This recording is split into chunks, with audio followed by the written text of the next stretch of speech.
ಯಾಕೆ ಏನು ಕಾರಣ ಎಂಬಂತಹ ವಿಚಾರವನ್ನು ತಿಳಿಸಿದ್ರಿ ಎಂದಾದರೆ ಈ ಕ್ಷಣವೇ ನಾವು ಹೊರಡುವೆ.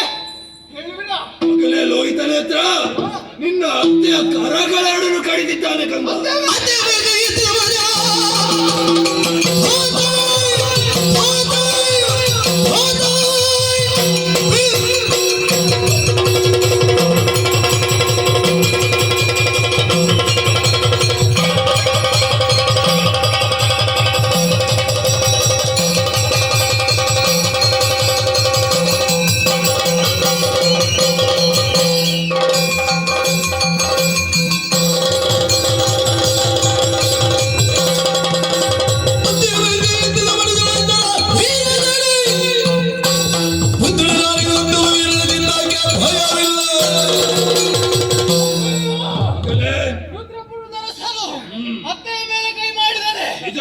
ಅತ್ತೆಯ ಕೈಗಿವಿಗೂ ಮೂಗನ್ನು ಕತ್ತರಿಸಿದ್ದಾನೆ.